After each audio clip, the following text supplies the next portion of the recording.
Saya salah satu dari pendiri kotak dari 4 orang. Ya, dengan karya saya digunakan seenak hatinya, udah nggak izin, udah nggak ngomong, udah gitu. Kemarin saya memang ngucap, Ustadz. Saya bilang, gue udah nggak mau ketemu lagi dan berurusan sama pengacara gue aja. Artinya kita sudah mau pakai legal action.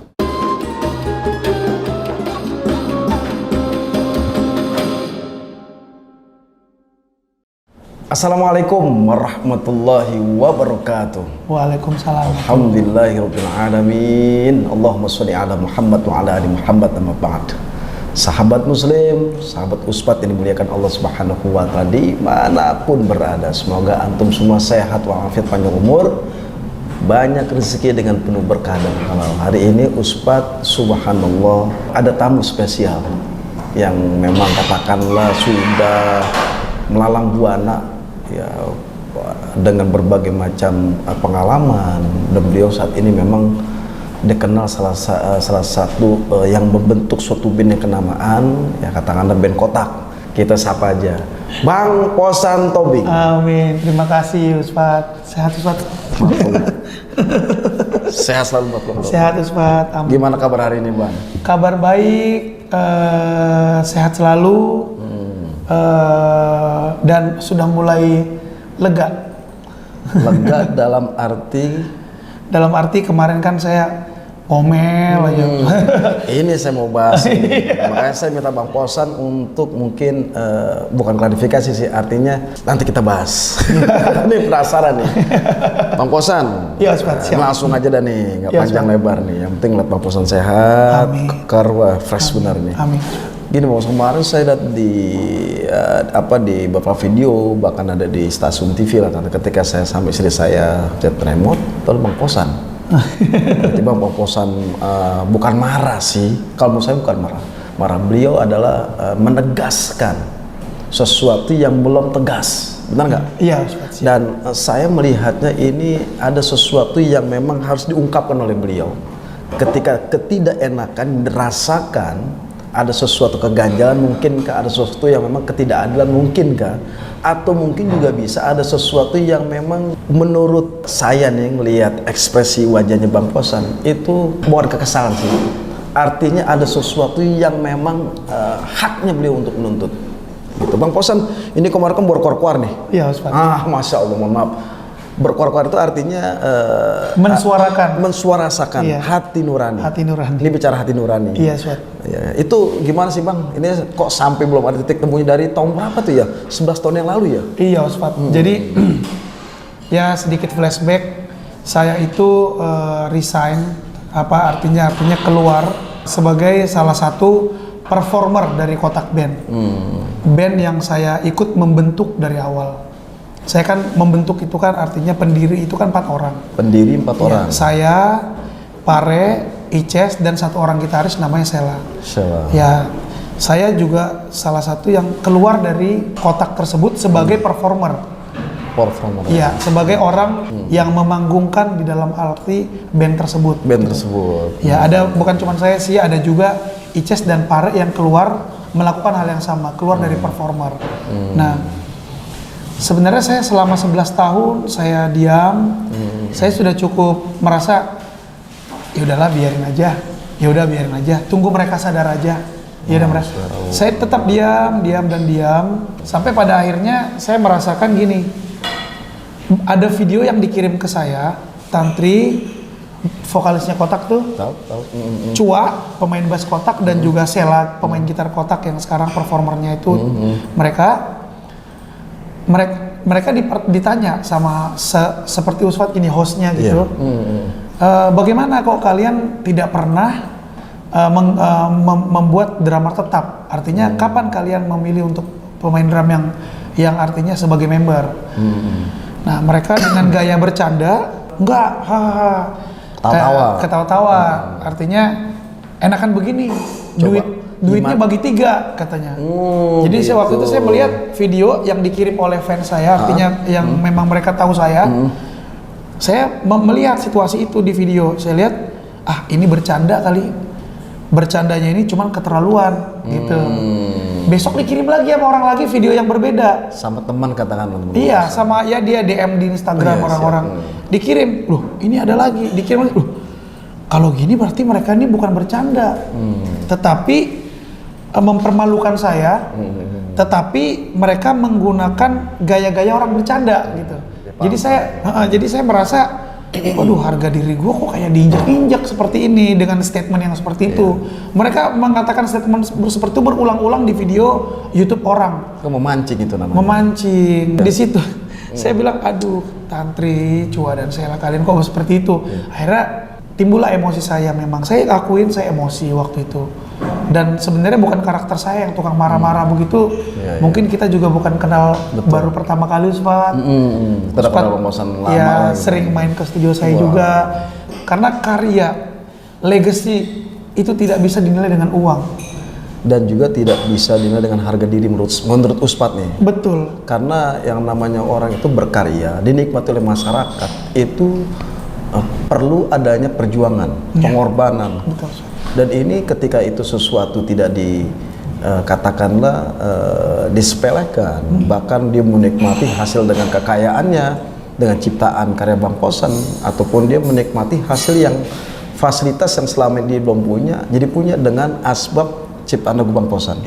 Mestinya flashbacknya ke situ, nostalgianya ke situ, historinya ke situ. Jadi buat teman-teman semuanya, khususnya pendengar atau penonton channel YouTube-nya Usfat ini, ya mudah-mudahan kalian yang nonton ini semuanya mau mendengar dan mengikuti dulu sejarahnya. Kenapa saya seperti ini? Dalam arti kan saya itu salah satu pendiri. Bukan saya bilang saya sendiri pendiri. Saya salah satu dari pendiri kotak dari 4 orang. Ya, dengan karya saya digunakan seenak hatinya. Udah nggak izin, udah nggak ngomong, udah gitu. Hak-hak saya sebagai pendiri kotak tidak ada pernah digubris dan bagaimana. Dan mereka memberikan statement seperti itu yang masalah tadi bagi 3 itu. Akhirnya jadi saya sakit, jujur kemarin saya sakit hati Ustaz. Saya juga mau nanya nih Mas Ustaz, apakah bagaimana itu tindakan saya? Saya jujur saya kemarin sakit hati, tapi memang apa ya Ustaz ya, luapan emosi saya itu sudah cukup. Saya udah keluarin semua energi negatif saya. Yang membuat saya udah deh, gue udah lega nih. Sekarang udah deh, legal action aja yang kerja. Udah, saya mau serahkan ini kepada yang ahlinya aja. Saya serahkan ini kepada yang memang mereka lebih paham. Itu ada yang memang turun tangan, tapi Bang Kosan ini memaafkan. Udah biarin, nggak usah dibahas, Ustaz kan gitu ya. Ya rezeki mah dari mana aja. Karena saya juga meskipun saya memang, tapi mengikuti perkembangan band kotak nih. Iya Ustaz. Cuma pas saya mengetahui loh, begini ternyata saya lebih tadinya jadi dekat sama Bang Kosan, jadi keingin cari tahuan diceritakan oleh beliau. Tapi subhanallah Bang Kosan ini besar hati, memaafkan. Kejadian begini lagi ya. Iya. Jadi buat saya jadinya gini, karena mereka berbicara mengenai ayo bagi 3, mereka mau bagi 3 berarti kan mereka ingin berbicara tentang profesional. Sementara tadinya saya nggak berpikir kayak gitu. Akhirnya pemikiran itu jadi ada ketika mereka mengatakan ini harus bagi mereka mau membagi 3. Nah tuntutan nih Bang Kosan, tuntutan Bang Kosan ini kan ketika menyuarakan ini pasti ada tuntutan dong. Nah ketika mereka itu bicara bertiga, lebih baik kita bertiga, tahu kan terbak-bak. Berarti mereka itu kan menikmati. Dan Bang Kosan ini salah satu orang yang pendiri. Salah satu pendiri. Nah itu tuntutannya apa Bang? Mohon maaf nih Kak Tantri ya. gimana? Ya saya awalnya saya cuma kepingin mereka datang. Ayo, yang statement lu itu udah membuat jadi chaos, ya kan? Dan ya udah kita duduk bareng, ya kita klarifikasi bersama. Aku cuma kepingin mereka bicara, mengatakan kepada masyarakat halayak umum, khususnya kerabat kotak, bahwa statement mereka itu sangat salah. Kalau misalkan Bang Kosan, seandainya ketika ini sudah Bang Kosan sudah somasi ya, kemudian juga udah diserahkan kepada yang, nah band kotak ini datang ke rumah nih misalkan, ke Bang Kosan nih, datang ke rumah minta maaf, kemudian dan kasus ini kalau Bang Kosan kan besar hati, karena bagaimanapun kemahalan seorang itu fi ahsani taqwim, dengan sempurna ciptaannya, laqad karomna bani Adam, dengan kemuliaan, dan kemudian yang namanya di sini ada hati. Nah, kalau misalkan band Kotak datang ke rumah abang dengan personilnya, minta maaf nih ke Bang Posan. Bang Posan ini apakah tetap melanjutkan kasus ini atau stop atau bahkan semakin merangkul kembali utuh gitu? Ya, kalau kemarin memang dengan emosi saya bilang saya sudah tidak terima lagi ketemu karena udah 1 minggu lebih. Saya bilang, ayo sini ketemu. 1 minggu lebih. Setiap saya podcast atau setiap saya memberitakan di media sosial, saya kan selalu cuma bilang, sini ketemu. Iya. Aku sakit hati. Obatnya adalah kalian datang ke sini, kita sembuhin, kita ngobrol. Kemarin saya memang ngucap, Ustaz. Saya bilang, gue udah gak mau ketemu lagi dan berurusan sama pengacara gue aja. Artinya kita sudah mau pakai legal action. Tapi dengan tadi sebelum kamera ini hidup kan, tadi kita udah ngobrol banyak, Ustaz. Oke, saya dengerin ya, karena memang jujur aja kita juga udah berteman lama. Saya juga, Ustaz, salah satu orang yang saya dengar juga. Buat saya pribadi. Amin. Ya, kalau memang ketemu, apa salahnya? Silaturahmi, bersaudara, ngobrol, nggak apa-apa. Tapi proses hukum terus berjalan. Di sini kita bisa mengambil pelajaran ya. Artinya bukan siapapun, ketika ada sesuatu, ada nilai jeripaya, ada nilai karya, ada nilai prestasi yang kita cuapkan dengan hasil yang dinikmati oleh masyarakat. Ketika ini hasil karya seseorang yang sudah memberikan kontribusi di band tersebut, setidaknya mereka jangan sampai kita bagi 3 aja, itu dah. Itu menurut saya, hati saya itu nuraninya di mana? Iya. Kan begini ya, saya pernah kejadian sedikit ya Bang Bos. Iya, Ustaz. Saya pernah menikmati hasil karya orang. Dan mungkin deh, Bang Haji Roma Irama ini salah satu mungkin saya hidup dengan lagu beliau. Iya, saya bisa kuliah juga bisa karena mungkin pakai lagu beliau. Kontribusi saya, loyalitas saya kepada Bang Haji apa? Pertama saya doain. Yes. Karena saya nggak mungkin kacang lupa kulitnya. Iya. Saya doanya, ya Allah, berikan kesehatan kepada Bang Haji, angkat penyakit, dan juga bisa memberikan ekonomi dong kepada kita. Iya. Tapi saya punya uang, nggak mungkin Bang Haji kelasnya atas. Iya. Tapi saya punya uang dari uang hasil pakai lagu Bang Haji. Ya Allah, saya punya uang pahalanya buat Bang Haji Roma Irama. Iya. Nilainya kan kecil, tapi besar di mata Allah. Iya. Nah, seandainya ada orang seperti itu, ya Allah ya Rabb, tidak melupakan awal terbentuknya sesuatu jadi nilai besar dinikmati masyarakat, mestinya Mbok ya merasakan dengan hati. Itu makanya jangan sampai menghina sana sini, apalagi menjatuhkan, tidak menghargai, tidak menghormati. Dan ini salah satu mungkin pepatah bilang kacang lupa dengan kulitnya. Itu dia banyak cerita ke saya.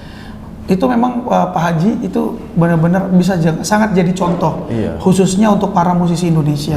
Pak Haji itu sampai walaupun personil yang sudah tidak ada, sampai saat ini setiap Pak Haji itu show, dia selalu menyisakan hasilnya. Iya, memisahkan hasilnya untuk para personil soneta. Meskipun sudah katakan udah almarhum. Sudah almarhum, bahkan yang sudah almarhum itu anaknya yang bisa bermain musik, itu Pak Haji ajak. Kayak misalkan ya tadi Ricky, mereka bikin lagi grup sama Ricky dan satu lagi anaknya Pak Haji, si Vicky Roma Irama. Bukan Vicky, satu lagi Rido. Mereka bikin grup namanya Sonetu. Apa saya ini termasuk manusiawi apa tidak? Sabar saya tuh ngerasa saya udah habis gitu. Saya nggak paham. Saya potong sebentar. Ya, sabar itu Bang Posan, sahabat Kuspat, tidak ada batasnya. Sabar tidak ada batasnya, akan tetapi ada hak sabar. Sesuatu yang memang ada hak kita pertahankan maksudnya. Oh, pertahankan. Hak itu harus kita pertahankan, karena hak itu adalah kebenaran. Iya. Kalau kita memang benar, ada hak kita di situ, pertahankan. Dan Quran menyampaikan itu jihad fisabilillah, demi mencapai suatu hak kita ketika dia dihargai lah. Gitu. Maka ada hak di situ. Hak untuk sabar mempertahankan hak kita. Oh. Sabar tidak ada batasan, tapi ada hak sabar. Sabar tidak ada batasan, tapi ada hak sabar. Apakah perbuatan saya ini musisi akan malah jadi benci sama saya? Apalagi kita sesama seniman. Saya juga nggak, saya pasrahkan semuanya pada Tuhan setelah saya marah-marah itu. Jujur, umur saya ini udah mau 40, Sobat. Jujur aja saya marah-marah itu sebenarnya ya seharusnya di umur saya yang segitu tuh nggak perlu begitu gitu. Cuman ya memang luapan emosi saya ya. Tapi ya udahlah, itu udah selesai. ternyata puji Tuhan banyak juga musisi-musisi lain yang akhirnya jadi berani menyuarakan haknya. Ya bukan saya bilang karena saya, tetapi mungkin saya ini adalah salah satu contoh kasus gitu. Ternyata begitu saya menyuarakan suara saya, hak saya, ternyata banyak akhirnya musisi-musisi lain atau posan-posan tobing lain atau musisi pencipta lain, mereka juga akhirnya jadi lebih nge-blow up lagi tentang haknya mereka gitu. Nah sekarang band Winner masih kan kemarin ya di Jogja ya? Iya, kemarin Jogja terus di Pemalang. Tapi untuk mengarahkan kan Bang Posan ini sebagai pencetus lah. Iya, kalau di The Winner bentuknya itu, band Winner. Iya, di The Winner itu saya juga salah satu saya pendirinya. Pendirinya. Saya juga produsernya. Kita juga kebetulan ada label yang menaungi The Winner. Amin, kebetulan saya punya sendiri. Amin. Manajemennya juga kita punya sendiri. Cakep. Berdiri di atas kaki sendirilah gitu. Dan umur The Winner Band ini pun udah dari tahun 2009, berarti berapa tahun ya? 13 tahun. 13 tahun? Ya. Ya, wah lama juga ya The Winner. Udah 13 tahun. Itu juga bukan waktu yang sedikit. Ya, saya benar-benar meniti karir dari nol lagi. Masya Itu Allah. rasanya, bayangin saya berjuang yang tadinya udah besar, saya berjuang lagi dari nol. Saya merasakan nol 2 kali. Gitu. Di Kotak saya pernah nol, di The Winner juga saya bikin dari nol lagi. Buat saya itu kayak cambukan buat saya, dalam artian, oh saya harus tetap berkarya. Melalui bendera The Winner ini, saya mau terus berkarya untuk musik Indonesia. Untuk menyenangkan hati masyarakat, mungkin melalui lagu-lagu saya, lagu-lagu di The Winner, mungkin teman-teman atau Winner sejati bisa terinspirasi. Terinspirasi untuk berkarya juga, terinspirasi atas karya-karyanya The Winner. Jadi saya pokoknya, saya tidak akan pernah berhenti berkarya sampai Tuhan bilang, San, udah waktunya lu pulang. Gitu. Baru itu prinsip selesai. saya, baru saya selesai. Ya artinya prosesnya luar biasa ya. Karena yang biasa kita di band kenamaan, band Kotak tersebut tiba-tiba, dan ini itu sih gila. Saya ngelihatnya Iya. ya, sedih, soalnya kan yang namanya biasa di tengah, Iya. buak di tengah itu kan saya ngeliat lampu paling menguasai di panggung tersebut. Siapa lagi bukan Bang Posan Tobing. Drummer ya? Iya, drummernya. Tapi tiba-tiba kan Iya, kalau cerita itu Ustaz, waktu awal-awal saya keluar atau resign sebagai performer Kotak, waktu itu kan saya itu resign Ustaz, bukan pada waktu Kotak lagi sepi job. Kotak lagi on the top, lagi besar-besarnya, lagi gede-gedenya. Bayangin, berarti posisinya band gede, drum saya tuh di tengah. Posisi di tengah, ada udah panggung di atas panggung. paling gede lagi. Ya ada panggungnya, ada lightingnya sendiri, Kalau ada kameranya tersendiri. Pokoknya kita bisa lihat penonton itu, ribuan penonton itu langsung dari panggung drum saya gitu. Gila ya. Terus saya resign sebagai performer Kotak, saya bikin The Winner, saya harus memulai lagi dari nol. Bayangin Usfat, yang tadinya kita di tengah, kita kan band baru lagi Usfat. Biar gimana pun, walaupun saya pernah di Kotak, terus saya bikin The Winner, tetap aja namanya band baru. 13 tahun yang lalu kan The Winner tuh baru. Di pinggir, di pojok main drum, astaga. Itu dirasakan apa tuh? Ya, ada rasa patah hati, tapi akhirnya saya nikmatin Usfat. Ya, saya nikmatin. Bener-bener saya itu 0 2 kali. Pernah 0 di Kotak, pernah 0 di The Winner. Jadi saya rasain perlahan-lahan, ternyata akhirnya The Winner punya harga. Artinya kalau kita panggung akhirnya punya bayaran. Yang tadinya kita bayar, boro-boro dibayar, manggung promo. Iya, sampai akhirnya dibayar, sampai akhirnya puji Tuhan sekarang kalau The Winner manggung, ya udah mulai di atas lagi dah. Ya udah mulai lah ada dikasih stage drumnya gitu. Itu kan bukan perjuangan yang mudah Ustaz. Berat banget. Iya, tapi ya saya nikmatin. Saya nikmatin. Toh saya dulu pikir, dulu juga pernah begitu. Berarti kalau saya nol lagi, nggak masalah. Saya pernah merasakan hal itu juga kok gitu. Saya nikmatin aja gitu Ustaz. Nah sekarang saya lagi ada penambahan project karena urusan ini, urusan saya dengan Kotak, banyak juga kerabat Kotak akhirnya request. Bang, vokalis Kotak pertama ajak dong main sama The Winner gitu. Si Pare. Akhirnya saya bikin The Winner X Pare. X Pare. Kenapa? Iya. Kenapa tuh Bang? Karena The Winner ditambah dengan penyanyi Kotak yang lama si Pare. Jadi The Winner featuring Pare.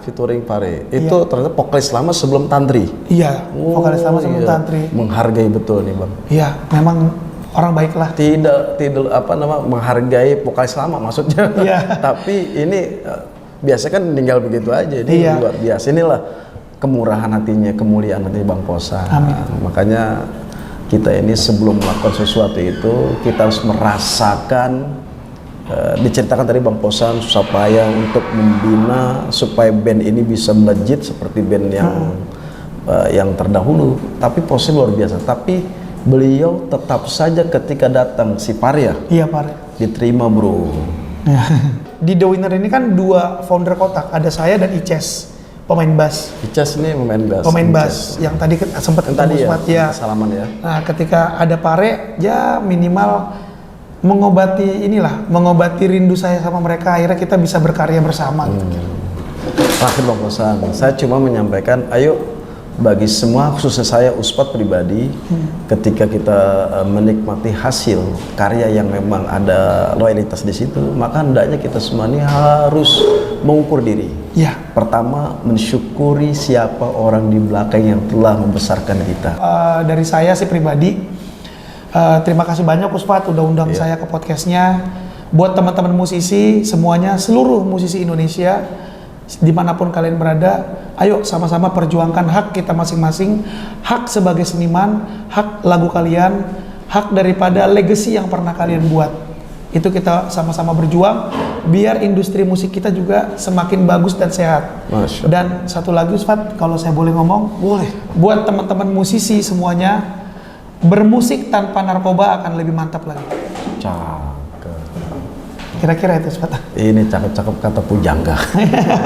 Sahabat muslim, sahabat muslim muliakan Allah Subhanahu wa taala, pengen bincang pengen lama-lama tapi waktu yang bisa memisahkan kita nih Bang Posan.